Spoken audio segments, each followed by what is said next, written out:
So, punta kami ngayon sa ministry. May asikasuhin kami.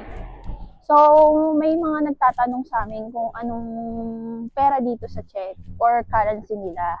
So, ang tawag po dito ng pera sa check is kuron or Corona, crown.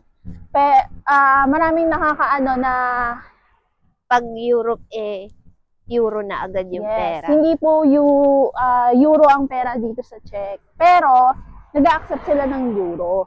Pero may sarili silang currency. So, kaya akala nila euro yung pera dito. So, hindi po. Kuron po yung tawag nila dito. Pero sabi nila, nilalakad na ng government nila. Sabi lang na nila. Pero, gawing euro. Hindi namin yun sure. So, sabi lang. So, ang pera dito is, ang pinakamalaki is 2,000. Oo, yung buo. Yung papel.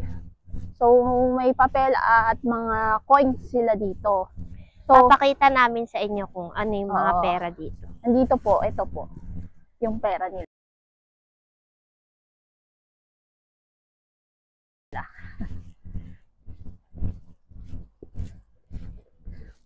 So, yung pera nila dito is parang depende sa laki ng papel. Oh. Yung May papakita ko. 1,000 as in malaking papel. Parang Tapos, pag 100, maliit. Oo. Hanggang kung gaano yung kalaki ng value, malaki din yung papel. Yung papel. Nasa, Ito, 200. yung 200, ganito. Yung 100 niyan, wala kasi ako dito. Yung 100, mas Mas maliit maliit. pa dito. So, kung gaano kalaki yung currency, yung value, malaki yung papel ng ano nila dito. Kaya madaling tandaan. So, mababa lang ang palitan ng kuron to Philippine peso. Nasa, ano, ngayon kasi mababa, 2.3.